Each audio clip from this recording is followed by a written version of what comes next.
नमस्कार साथियों, आप सुन रहे हैं लोक कथा। आज की कहानी है जादूगर नार। एक बार की बात है कि लाइथा 17 नाम के एक आदमी ने शादी की। कुछ दिनों बाद उसको पता चला कि उसकी पत्नी मां बनने वाली थी। तो यह सुनकर लाइथा बहुत खुश हुआ। उन लोगों का चावल का खेत था, सो वे लोग वहीं काम करते थे। लाइथा की पत्नी भी वहीं काम करती थी, सो वे दोनों वहीं काम करते रहे। एक दिन लाइथा की पत्नी जब खेत पर काम करने जा रही थी तो उसका बच्चा उसके पेट में से ही बोला, माँ, आज बहुत तेज बारिश होने वाली है, पानी से बचने के लिए तुम खजूर का एक पत्ता साथ लेती जाओ। माँ बोली, तुम तो अभी मेरे पेट के अंदर ही हो, तुम्हें बारिश का क्या पता। उसने बच्चे की बातों पर ध्यान नहीं दिया और वह खेत पर काम करने चली गई। वहां पहुंचने के बाद तो इतनी जोर की बारिश हुई कि वह तो वहां सारी की सारी भीग गई। उसको यह सोचकर बड़ा आश्चर्य हुआ कि उसके पेट में बच्चे को कैसे पता चला कि आज इतनी जोर की बारिश आने वाली है। अगले दिन जब वह फिर खेत जाने के लिए तैयार हुई तो वह बच्चा फिर बोला, माँ, आज बहुत गर्म होने वाला है, खेत पर अपने साथ पानी ले जाओ पीने के लिए। पर माँ ने फिर वही जवाब दिया, कल तो कितनी तेज बारिश हुई थी और आज तुम गर्मी के बारे में बता रहे हो। तुम मौसम के बारे में इतना सब कैसे जानते हो, तुम तो अभी मेरे पेट के अंदर ही हो। और वह खेतों को पीने का पानी लिए बिना ही चली गई, बल्कि वह खजूर का एक पत्ता साथ में ले गई। पर खेतों पर पहुंचने पर वह खजूर का पत्ता तो काम नहीं आया, क्योंकि उस दिन वाकई बहुत गर्म था। पर हाँ, क्योंकि वह पानी साथ में लेकर नहीं गई थी, इसलिए वह घर प्यासी जरूर लौटी। कुछ दिनों बाद वह बच्चा पैदा हुआ। उसका नाम रखा गया नर। खेतों पर इस समय फसल पक चुकी थी, उसकी कटाई हो रही थी, सो दोनों पति पत्नी खेत काटने में लगे हुए थे। वे नर को कहा छोड़ते, इसलिए वे उसको अपने साथ ही खेतों पर ले जाते थे। खेत पर ही उनका एक छोटा सा घर था, उसके बरामदे में वे उसको लिटा देते थे और खुद खेतों में काम करते रहते थे। एक दिन नर ने अपने ऊपर एक पतंग उड़ती हुई देखी। वह रो रही थी। उसको रोते देखकर नर ने उससे पूछा, ओ पतंग, तुम क्यों रो रही हो? क्या आज बहुत बारिश होने वाली है? या फिर आज का दिन बहुत गर्म होने वाला है? नर के माता पिता ने, जो थोड़ी ही दूर पर काम कर रहे थे, किसी आदमी के बात करने की आवाज सुनी तो उनको लगा कि घर में कोई आदमी है जो बोल रहा है। सो नर का पिता जोर से बोला, कौन है? थोड़ा शांत रहो, इतनी जोर से मत बोलो, मेरा बेटा जाएगा। पर बच्चे ने पतंग से अपना सवाल फिर से किया तो पिता को फिर से बात करने की आवाज सुनाई दी। वह फिर बोला, कौन है हमारे घर में जो इतना शोर मचा रहा है? मैं कह रहा हूं कि शांत हो जाओ, और वह है कि सुनता ही नहीं। इतना कहते कहते वह घर की ओर दबे पांव बढ़ा कि देखूं तो वहां कौन है। पर वहां जाकर उसे सिवाय अपने बच्चे के और कोई भी दिखाई नहीं दिया। उसने सोचा किया तो उसको कुछ वहम हो गया था और वहां कोई था ही नहीं, और अगर वहां कोई था भी तो लगता है कि वह भाग गया। अगले दिन नर ने पतंग से फिर बात की तो नर के पिता ने फिर किसी के बात करने की आवाज सुनी। अब की बार वह घर की तरफ दबे पांव बढ़ा कि देखूं तो सही कौन है। पर वहां जाकर उसने देखा कि वहां तो उसका अपना बच्चा ही बात कर रहा था। यह देखकर उसको बहुत दुख हुआ और उसे डर लगा कि एक दिन उसका बेटा उसकी सारी जादुई ताकतें उससे ले लेगा, क्योंकि वह तो खुद ही एक बहुत अच्छा जादूगर था। सो इससे बचने के लिए उसने नर की जीभ का एक छोटा सा टुकड़ा काट लिया। लायथा ने अपना जादू अपनी पीठ पर बने एक घूमड़ में रखा हुआ था, जो उसके कंधे की हड्डी के बिल्कुल नीचे था। नर जब 12 साल का हो गया तो वह चिड़ियों का शिकार करने लायक हो गया था। एक दिन वह एक गली से जा रहा था कि वहां उसने एक लड़की को बैठे कपड़ा बुनते हुए देखा। उसने उसको छेड़ना शुरू कर दिया। उसने उस लड़की की कपड़ा बुनने की शटल फेंक दी। यह सब उस लड़की को अच्छा नहीं लगा। लड़की बोली, मुझे तंग मत करो। यदि तुम मुझे तंग नहीं करोगे तो मैं तुम्हें बताऊंगी कि तुम असल में क्या हो। नर ने उसको तंग करना बंद कर दिया और उससे पूछा, अब बताओ मैं असल में क्या हूं। वह लड़की बोली, तुम्हारे पिता ने बचपन में ही तुम्हारी जीभ में से एक टुकड़ा काट लिया था ताकि वह तुम्हारा जादू ले सके। नर तुरंत ही घर गया और पेट के दर्द का बहाना बनाकर पड़ गया। उसके पिता ने उसके ऊपर बहुत से जादू किए पर उसका कोई जादू उसके पेट के दर्द पर काम नहीं कर सका। फिर नर ने अपने पिता से कहा कि यदि वह उसको अपनी पीठ पर बिठाकर थोड़ी देर घुमा दे तो शायद उसके पेट का दर्द ठीक हो जाए। उसके पिता ने उसको उठा तो लिया, पर इस डर से कि कहीं वह उसका जादू न चुरा ले, उसको अपनी जांघ पर बिठाकर घुमाने लगा। पर इससे तो नर का काम नहीं बनता था, सो वह बोला, पिताजी मुझे थोड़ा सा और ऊपर की तरफ कर लीजिए। अब की बार उसके पिता ने उसको अपने सिर से भी ऊंचा कर लिया। नर फिर बोला, पिताजी अब मैं बहुत ऊपर हो गया, थोड़ा सा और नीचे। आखिर उसके पिता ने उसको अपने कंधे पर बिठा लिया। जैसे ही वह पिता के कंधे पर बैठा, उसने पिता के घूमड़ में काट लिया और उस काटे हुए हिस्से को सारा का सारा निगल गया।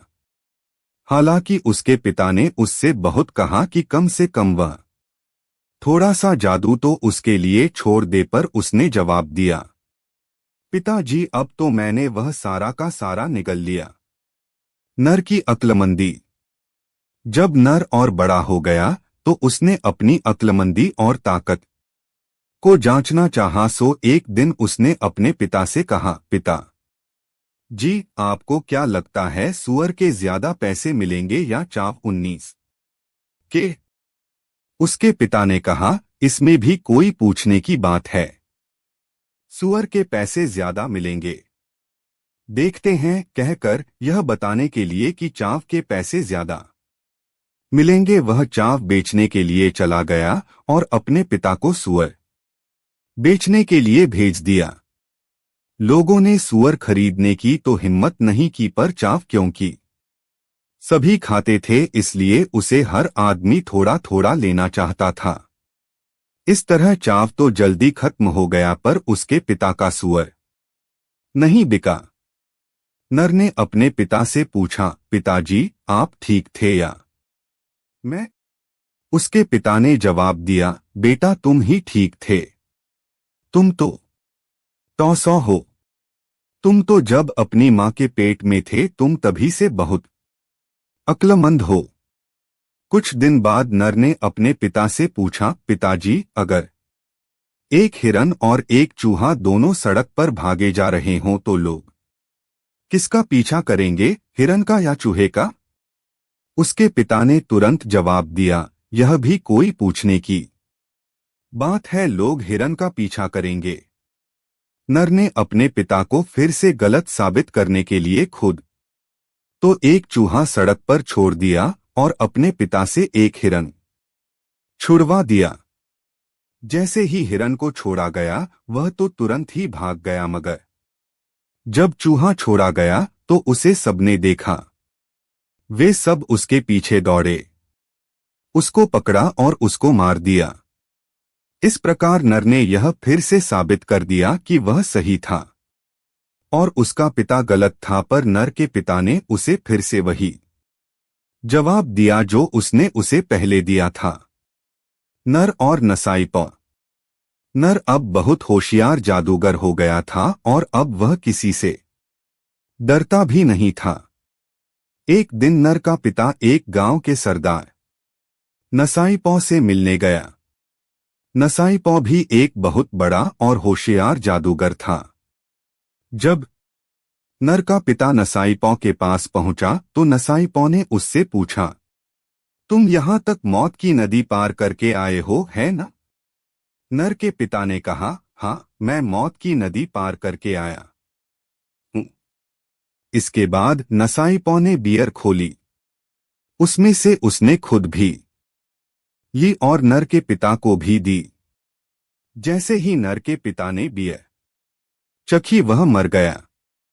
नसाईपौ ने उस बियर को नरक के पिता को देने से पहले ही उसके ऊपर जादू कर दिया था। नर ने जब यह सुना कि नसाईपौ ने उसके पिता को मार डाला तो वह बहुत गुस्सा हो गया और उसने नसाईपौ से बदला लेने का विचार किया। वह नसाईपौ के गांव चल दिया।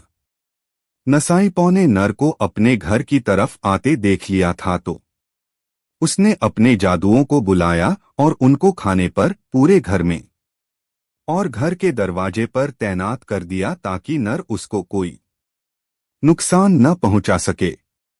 नर भी होशियार था। उसने भी यह सब दूर से ही देख लिया था। नसाईपौ अपने घर के बाहर पहरा दे रहा था सो नर एक चूहा बन गया और रात के समय नसाईपौ के घर में एक छेद में से होकर घुस गया। वह एक भट्टी के पास जाकर निकला और वहां जाकर वह फिर से आदमी बन गया। थोड़ी देर में नसाईपौ अपने घर के अंदर आया तो नर को घर के अंदर देखकर हैरान रह गया।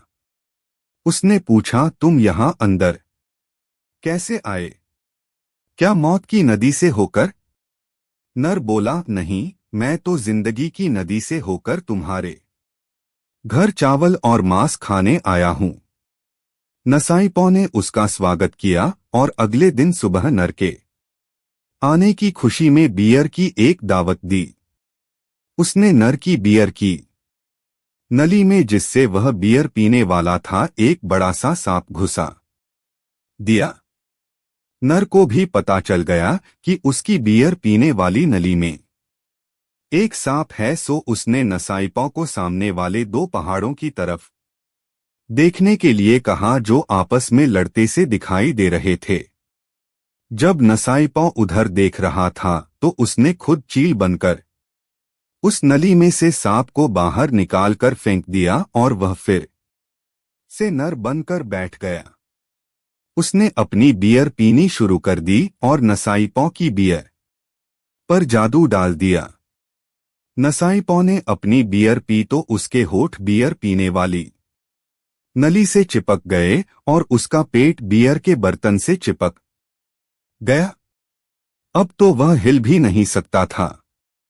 थोड़ी देर में ही वह मर गया। नर ने उसका सारा सामान लिया, उसके सारे दांत लिए और घर वापस आ गया। नर की चीता आदमी से मुलाकात। एक बार नर मछली पकड़ने के लिए नदी पर गया।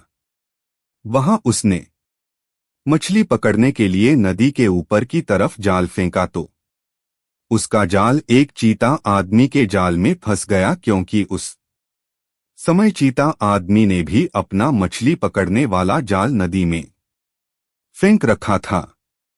वह उसने नदी के नीचे की तरफ फेंका था। नर ने चीता आदमी को मारना चाहा और चीता आदमी ने नर को खाना चाहा, पर दोनों ही अपनी अपनी कोशिशों में नाकामयाब रहे। दोनों ने एक दूसरे के नाम पूछे। नर ने बताया कि उसका नाम नर था और चीता आदमी ने बताया कि उसका नाम कियाथ्यू था।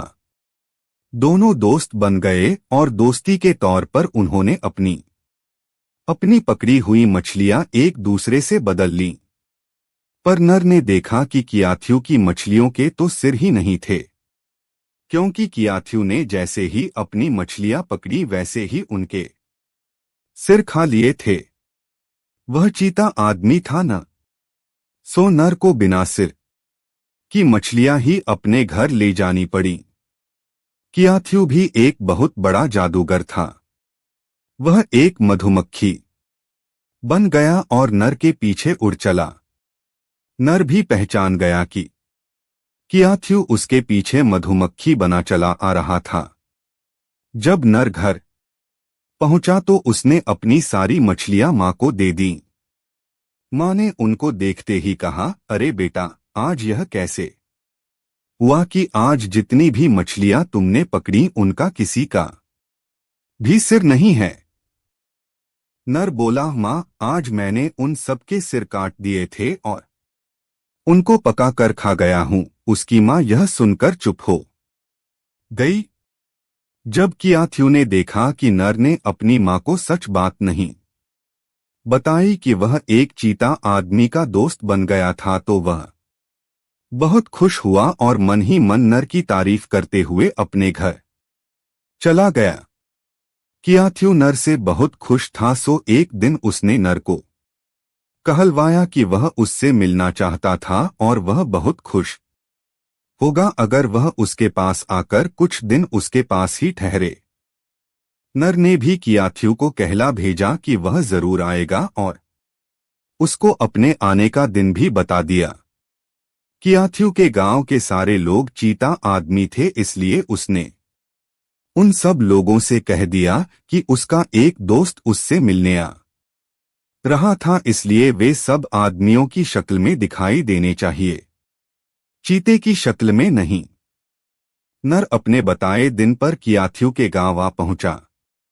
नर ने आते ही पहला सवाल कियाथू से यह पूछा, मेरे दोस्त, तुम्हारे माता पिता कहाँ हैं? कियाथू ने उसको टालने के लिए कहा, मेरे माता पिता बहुत गरीब हैं और वे इस लायक नहीं हैं कि उनसे मिला जाए। नर बोला, ऐसा नहीं हो सकता कि किसी के भी माता पिता, चाहे वे कितने भी गरीब क्यों न हो, कि वे मिलने के लायक न हो। तुम मुझे उनसे मिलाओ, मुझे उनसे मिलकर बहुत खुशी होगी। जब नर ने बहुत जिद की तो कियाथू ने नर को बता दिया कि वे कहाँ थे और फिर वह उसको उनसे मिलाने ले गया। वे एक टोकरी में बैठे थे। नर ने उनको जब टोकरी में देखा तो वहां तो दो चीते बैठे हुए थे। उन्होंने तुरंत ही नर को काटने की कोशिश की तो तुरंत ही नर ने कहा, तुम्हारे माता पिता कितने सुंदर हैं कियाथू। यह सुनकर कियाथू के माता पिता बहुत खुश हुए और तुरंत ही एक आदमी और एक औरत के रूप में आकर नर के साथ बैठ गए। नर ने उनको कुछ कपड़े दिए और उन लोगों ने नर के लिए एक दावत का इंतजाम किया। नर के आदर में और उसके आने की खुशी में एक सूअर भी मारा गया। कियाथू के पास एक पेड़ था जिस पर बजाय फल और फूल लगने के बहुत सारे तरह के मोती लगते थे। उसने नर को वह पेड़ दिखाते हुए कहा कि वह उस पेड़ पर से जितने जी चाहे मोती ले सकता था। नर ने 10 थैले मोती से भर लिए और फिर उनको अपने जादू के जोर से थोड़े से मोतियों में बदलकर उनको अपने तंबाकू वाले डिब्बे में रख लिया ताकि उनको ले जाने में आसानी हो। नर कियाथू के पास 5 दिन रहा और फिर घर वापस आ गया। नर के वहां से चलने से पहले कियाथू ने उसको सावधान कर दिया था कि जब वह घर जाए तो रास्ते में 5 दिन तक कहीं न रुके और यदि उसे टट्टी पेशाब भी जाना हो तो उसको वह खमीर से ढक दे। उसने नर को यह भी बताया कि मैं अपने गांव वालों को बता दूंगा कि तुम अभी यहीं हो। मैं अपना ढोल भी 5 दिन तक बजाऊंगा, क्योंकि अगर उनको पता चल गया कि तुम यहां से चले गए हो तो वे तुम्हारा पीछा करेंगे और तुम्हें खा जाएंगे। नर ने उसको उसकी इस सलाह के लिए धन्यवाद दिया और अपने घर चल दिया, पर अपनी बेवकूफी की वजह से वह रास्ते में एक दिन के लिए रुक गया। इधर जब नर को गए 5 दिन बीत गए, तब कियाथू ने अपने गांव वालों को बताया कि नर चला गया है। यह सुनते ही गांव वाले नर के पीछे दौड़ पड़े, मगर कियाथू को डर लगा कि यदि कहीं रास्ते में किसी भी वजह से नर को रुकना पड़ा तो मुश्किल हो जाएगी, इसलिए वह खुद भी उनके साथ ही भाग लिया। कियाथू का शक सही था। नर बीच में एक दिन के लिए रुक गया था, सो उन लोगों ने नर को जल्दी ही पकड़ लिया। नर को पहले ही पता चल गया कि गांव वाले उसके पीछे आ रहे थे, सो वह जंगली सुअर के एक किए हुए पत्तों के एक ढेर में छिपकर बैठ गया। कियाथू को भी पता चल गया कि नर पत्तों के ढेर में छिपा हुआ था, सो वह उसी पत्तों के ढेर पर बैठ गया और गांव वालों को थोड़ी देर आराम करने को कहा। गांव वाले भी आराम करने बैठ गए। कुछ देर बाद वह उनसे बोला, मेरे भाइयों, तुम लोग सबसे ज्यादा किससे डरते हो? गांव वाले बोले, हम वही सोचते हैं जो तुम सोचते हो, और हम भी सबसे ज्यादा उसी से डरते हैं जिससे तुम डरते हो। कियाथू बोला, मैं अपनी बात बताऊं तुम्हें, मुझे लगता है कि मैं तो सबसे ज्यादा बादल से डरता हूं। यदि बादल मेरे चारों तरफ आ जाएं तो मैं तो बहुत ही डर जाऊं, और जिस पत्ते के ढेर पर मैं बैठा हूं, यदि उसमें से कोई बहुत जोर की आवाज आ जाए तब तो मैं बहुत ही डर जाऊं। नर यह सब बातें सुन रहा था।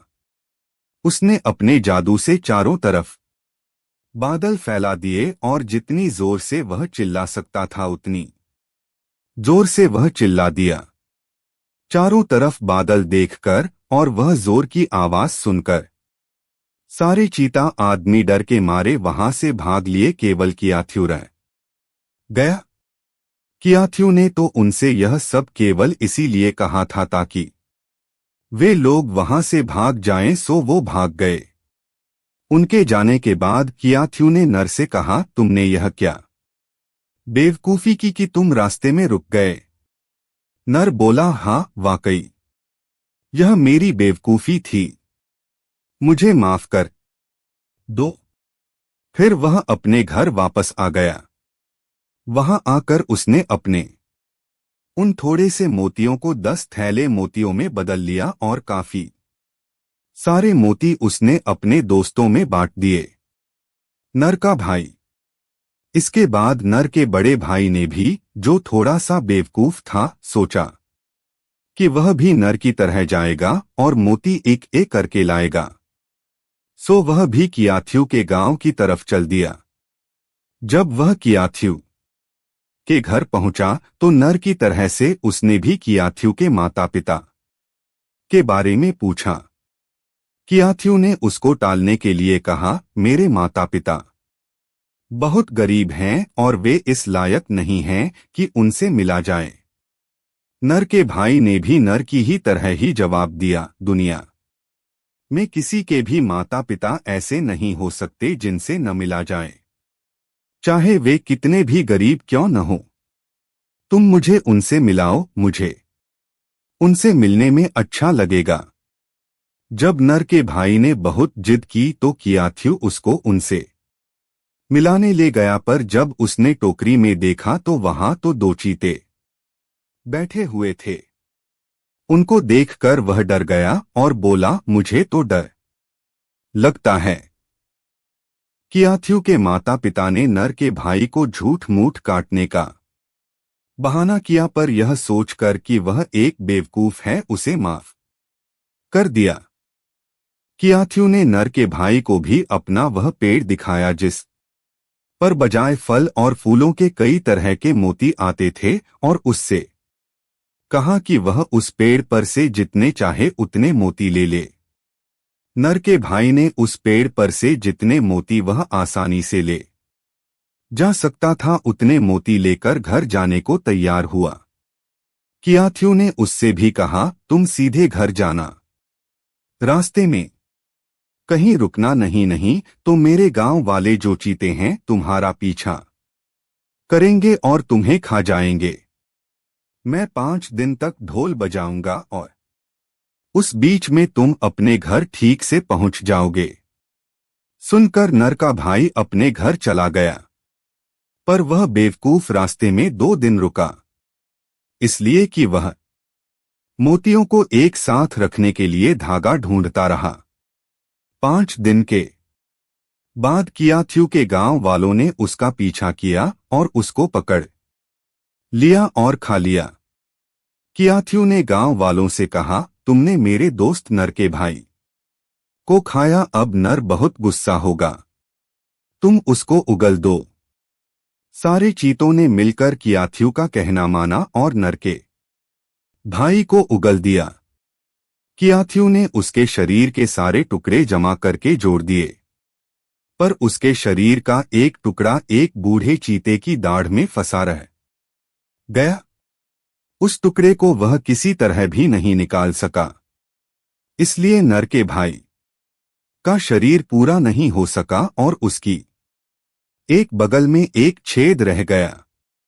उस छेद को उन्होंने मधुमक्खी का मोम भर कर पूरा कर दिया और उसको घर भेज दिया।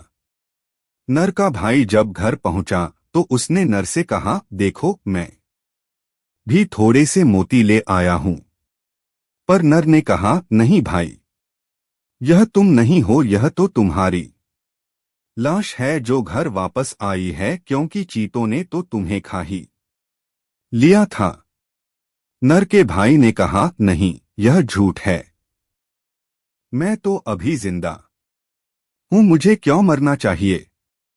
नर बोला, यदि तुम मेरी बात नहीं मानते तो तुम अपनी बगल देखो, उसमें मधुमक्खी का मोम भरा है। अगर तुम इस मोम को निकाल दोगे तो जिंदा नहीं रहोगे। नर के भाई ने जैसे ही वह मोम अपनी बगल से निकाला कि वह मरा हुआ जमीन पर गिर गया। नर अपने भाई की मौत पर बहुत गुस्सा था। उसने कियाथू से पूछा, तुमने मेरे भाई को क्यों मारा? अब हमको लड़ना पड़ेगा। कियाथू ने जवाब दिया, मैंने कुछ नहीं किया, मैंने तो उसको मोती भी दिए, उसको ठीक से रखा भी। तुम्हारे भाई की मौत उसकी अपनी गलती से हुई है, पर इस पर भी यदि तुम लड़ना चाहो तो लड़ सकते हो, मैं तैयार हूं। लड़ने से पहले दोनों ने आपस में यह तय किया कि लड़ाई में जो भी मरेगा दूसरा आदमी उसके सिर को ट्रॉफी की तरह से अपने घर के बरामदे में नहीं लगाएगा। हाँ, वह अपने शत्रु के ऊपर जीतने की रस्म जरूर पूरी कर सकता है। और इस प्रकार वे दोनों लड़ने के लिए तैयार हो गए। कियाथू नर को नहीं देख पा रहा था और नर कियाथू को नहीं देख पा रहा था। सो नर ने अपनी मोम की एक मूर्ति बनाई और उसको खेत में बने एक घर के चबूतरे पर रख दिया। उस मूर्ति को चबूतरे पर रखकर वह खुद उस घर के अंदर अपना तीर कमान लेकर बैठ गया। कियाथू भी नर के पीछे पीछे गया और चबूतरे पर रखी मूर्ति को नर समझा और उसको मार डाला। जैसे ही कियाथू ने नर की मूर्ति को मारा, नर ने उसे 2 तीर मारे और घायल कर दिया। कियाथू नीचे गिर गया और लेटे लेटे नर से बोला, मेरे दोस्त, तुम मुझसे ज्यादा ताकतवर हो, मैं तुमसे हार गया। और यह कहकर वह मर गया। नर ने कियाथू का सिर तो ले लिया, पर उसने उसके एक दास को मारकर उस पर अपनी जीत की रस्म पूरी की। अपने वायदे के मुताबिक उसने कियाथू का सिर अपने घर के बरामदे में दूसरी ट्रॉफियों के साथ नहीं टांगा। इसीलिए आज भी लखेर जनजाति के लोग चीते या आदमी का सिर अपने घरों में नहीं लटकाते। नर की मौत इस घटना के बाद नर ने अनजाने में एक चीता लड़की वॉरी से शादी कर ली। वॉरी जब नर घर पर नहीं होता था तो उसके दोस्तों को खा जाती थी। उसके दोस्तों ने एक बार उससे कहा, नर, तुम्हारी पत्नी चीता लड़की है। जब तुम नहीं होते तो वह हमको मार देती है और खा जाती है। तुमको उसे मार देना चाहिए, नहीं तो एक दिन वह हम सबको खा जाएगी। यह सुनकर नर बहुत दुखी हुआ, क्योंकि वह वॉरी को अपने हाथों से नहीं मारना चाहता था, पर वह उस चीता लड़की के साथ रह भी नहीं सकता था। सो एक दिन उसने बांस के पानी भरने के एक बर्तन में छेद कर दिया और अपनी पत्नी पर जादू डालकर उससे कहा कि वह नदी से उस बांस के बर्तन में पानी भर लाए। नर के जादू की वजह से वॉरी उस बर्तन का छेद नहीं देख पाई और उसने उस बर्तन में पानी भरना शुरू किया। जब वह पानी भर रही थी तो नर ने नदी पर अपना जादू फेंका। उसके जादू की वजह से उस नदी में ऊपर से बहुत सारा पानी आ गया और उसकी पत्नी को अपने साथ बहा कर ले गया। जब नर उस पानी के बहाव का इंतजार कर रहा था तो वह रो पड़ा। उसको रोते हुए देखकर उसकी पत्नी ने पूछा, नर, तुम क्यों रो रहे हो? नर बोला, बहुत तेज बारिश आने वाली है, तुम जल्दी से पानी भर लो और फिर घर चलो। कहकर उसने जादू के कुछ शब्द बोले और तुरंत ही जोर की बारिश, हवा और नदी का पानी सब एक साथ आ गए और वॉरी को बहा कर ले गए। यह सब देखकर नर बहुत दुखी होकर अपने घर चला आया। वह इतना दुखी हुआ कि वह 10 दिन तक कुछ खा ही नहीं सका। उसके संबंधियों को लगा कि वह अपनी पत्नी की वजह से बीमार हो गया है, इसलिए उन्होंने उसको सलाह दी कि वहीं जाकर अपनी जान दे दे जहां उसकी पत्नी की जान गई थी। नर यह सुनकर बहुत खुश हुआ। उसने एक तुम्बा और एक सूत लपेटने वाली एक अटेरन ली और नदी की ओर चल दिया। उसने तुम्बा और अटेरन दोनों नदी में फेंक दी और बोला, ओ तुम्बे और अटेरन, तुम तैर कर वहां जाओ जहां मेरी पत्नी है। तुम्बा और अटेरन तैरते हुए चले और समुद्र के पास आकर रुक गए। इससे नर को पता चल गया कि उसकी पत्नी वहीं थी। वह अपने आप को समुद्र में फेंकने जा ही रहा था कि उसने किनारे पर बहुत सारे सिपाही खड़े देखे। उसने उनसे कहा, ओ छोटे बालों वाले विदेशियों, तुम मेरी तलवार ले लो। यह कहकर उसने अपनी तलवार पानी में फेंक दी। सिपाहियों ने वह तलवार पकड़ ली और रख ली और बोले, ओ लाइथा के बेटे, तुम्हारी ताकत तो बिजली की तरह है। नर फिर बोला, मैं अब पानी के अंदर जा रहा हूं, लेकिन उससे पहले जो कुछ मेरे पास है वह मैं बाहर फेंकना चाहता हूं। मेरी अक्लमंदी, मेरी ताकत, मेरा जादू, जो कोई चाहे वह इन्हें ले सकता है। और ऐसा कहकर उसने अपना सब कुछ बाहर फेंक दिया और पानी में कूद गया। कहते हैं कि उन सिपाहियों ने अपनी अपनी पगड़ी फैलाकर नर की सब चीजें ले ली, इसीलिए आज की सारी अक्लमंदी, ताकत, जादू और लिखने की कला भी सब नर से ही आई है। सुषमा गुप्ता, आपने कहानी सुनी, इसके लिए आपका बहुत बहुत धन्यवाद और आपने सब्सक्राइब किया, इसके लिए मैं हृदय से बहुत बहुत आभारी हूँ।